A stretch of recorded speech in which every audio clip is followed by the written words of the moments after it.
Hello and welcome back to everybody's favourite Formula One YouTube channel, Stop and Go F1, for a roundup of the final day of F1 testing. Firstly, thank you to everyone who came out and watched the Twitch stream. We had a good old time for such a small channel. There was some good discussion in there throughout most of the session. I'm now very tired. Didn't actually make it to the end because about an hour towards the end of the last session, my Now TV stream just completely died. But we got, see, my voice is going too. We got about 7.5 hours of the 8.5 hours of driving on stream. It was a good time, but let's talk about it. Let's do a bit of a roundup. Firstly, you should subscribe. That's the rule. You have to subscribe or you can't listen to the roundup. Have you subscribed? Good. Let's start with Williams. We'll get the image up here of Williams. So Williams had Alex Albon in the car for the entire day today, like they did with Logan yesterday. Now, I was singing their praises yesterday, but it looks like they were struggling quite a bit more today than they were yesterday. It took 1 hour for them to set their first official lap time. And when they were out on the track, it was very twitchy, a lot of oversteer, a lot of lockups. And Albon put on the fast tyres, the C5s, the fastest tyres that they have, and was really struggling to set a fast lap time. He took about 3 or 4 laps, and every time would make a mistake in a different section of the lap, which isn't great, but eventually he did seem to get one, but it wasn't massively competitive. So I've been bucketing praise upon Williams over the past 2 days, but today, not a good day for them, although they did come away with 136 laps for Albon, and his time landed him 9th. So 136 laps was the 6th most of any team on the grid today. Now we move on to Alpha Tauri. And yesterday, Yuki Tsunoda was focusing on race pace and doing lots of laps whilst not doing much lap time, whereas Nick de Vries was doing quite a few good lap times and getting less laps in, but doing quite a few fast laps. Today, it was the other way round, with Nick de Vries doing race pace, whilst Yuki was allowed to go for time. Nick de Vries ended up finishing 17th on the timing sheets with 87 laps, whereas Yuki Tsunoda finished 6th with 79 laps, giving them a total of 166 laps for second place. Now, Alpha Tauri are a weird one because, well, I was talking about this a lot on the stream. If we were to do an order of the constructors, all 10, I could quite easily tell you who I think are from 1st to 5th. But 6th to 10th, I think, is very difficult to tell. There's a big, actually maybe even 5th to 10th. Anyone could fit in anywhere, and Alpha Tauri for me are definitely in that pack of the lower half of the grid, and I really don't know where they could be. They don't seem to be struggling in terms of oversteer and understeer, but they don't necessarily seem to be that quick either, so they could fit in anywhere in the pack. Moving on now to the Haas. Here it is. So Hülkenberg started out this morning with Kevin Magnussen coming in the afternoon. They seemed to have quite a bit of bouncing at the start of the session, but as it went on, that kind of cut down a bit, ending looking really strong. A really solid car, looking good, with a good fast lap from Kevin Magnussen towards the end of the test. Nico Hülkenberg finished 15th with 77 laps, and Kevin Magnussen ended up 7th on the timing sheets, and incredibly, did 95 laps in the afternoon alone, which is insane. It was ended up doing 172 laps, more laps than anyone else. Very, very, very good day for the Haas. There's part of me thinking that Haas might be, as we stand right now, the 5th fastest team. Let's talk now about Aston. And Aston started off this morning, Felipe Drugovich getting in the car. A very good day for Drugovich. I said on my video yesterday that for Drugovich on Thursday was very much about setting up the car for Alonso, and he didn't really have the time that he needed to get the feel for it himself. Well, he did that this morning. He got 80 laps in total. It seemed later on when Alonso got in, he was pushing the car a lot more, and at times seemed to be fighting it, but overall it did look pretty smooth. When on the same tyres, the C4 tyres, Fernando Alonso's fastest time was only 0.4 off the back of Charles Leclerc and Carlos Sainz, which is a very good sign for the Aston boys.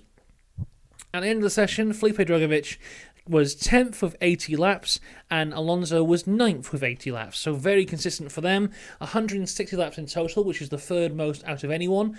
What I said yesterday about Aston was that they needed to get the laps in, and today they got the laps in. They're looking very, very, very strong.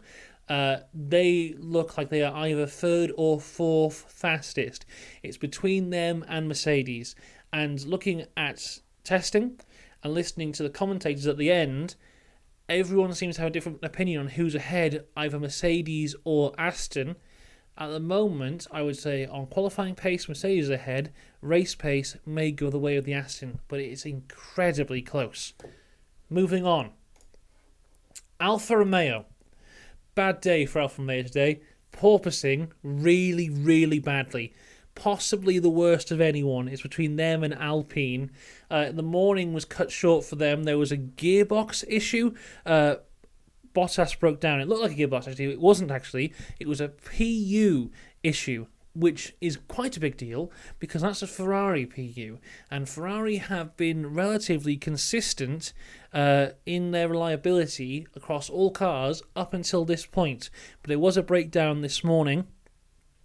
By the end of the day, Bottas was able to get a fast lap in, although it was on the C5 tyre, the fastest of all the tyres. He finished third with 131 laps, which put them ninth out of the top 10 teams. Not the top 10 teams, just the 10 teams for the amount of laps done. And it's time of that testing video, the time when we talk about how bad McLaren are, and oh my, very bad day for McLaren. You think it can't get any worse, and it does. The morning session was very bad for them. There was a huge spin for Oscar Piastri, the only spin of all 3 days of testing, and it belonged to Oscar Piastri.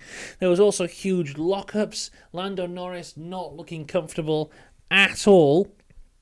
Piastri finished the day 16th on the timing sheets and got 44 laps in, whereas Norris finished 11th with 37 laps, getting a total of 81 laps, the worst out of all 10 teams, and the second time out of the 3 days in which McLaren were not able to reach 100 laps. There's only been 3 times over the last 3 days that a team has not reached 100 laps. There was McLaren on the first day, Mercedes on the second day, and then McLaren again on the third day. Not looking good for McLaren at all. Possibly the 10th fastest team. It's getting that bad for them now. Alpine time. Lots of bouncing, lots of lockups for Alpine. But overall, they do look kind of fast. See, I think Alpine and Alfa Romeo are porpoising a lot, which might save McLaren if that costs them speed. Gasly ended up 12th with 56 laps to Ocon's 14th with 76 laps. That was 131 laps, 8th place for amount of laps per team. It seems to be very close at the back. I'll give them that much.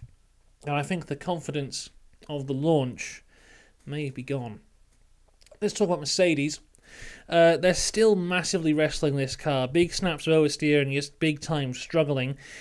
Both drivers had fast times, but both were on the C5 tyre, which of course is the fastest of all the tyres. The only guys to go on the C5 were both Mercedes, Bottas, and Felipe Drugovich today were the only ones to go on the C5.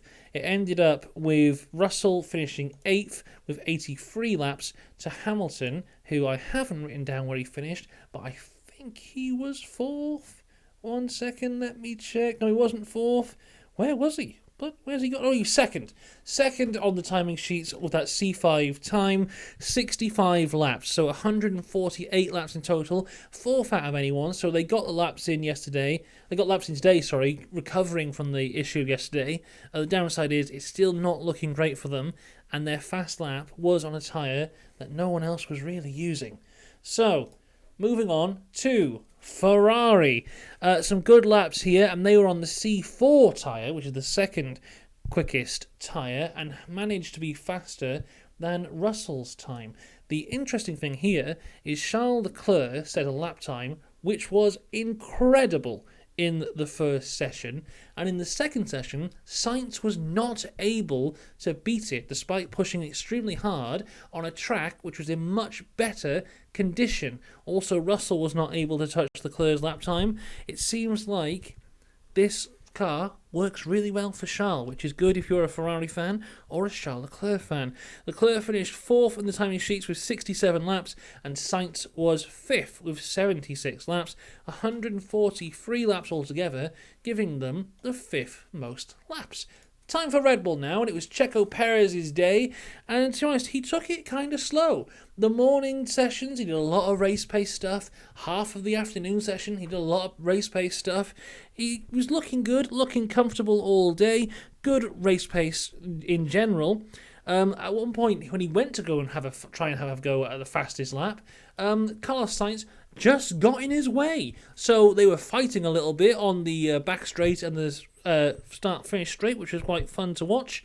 But overall, when he got it in gear, because Sergio Perez finished top of the timing sheets on the final day of testing with the fastest lap of all 3 days of testing, with a lap that was quicker than Charles Leclerc's pole lap last year.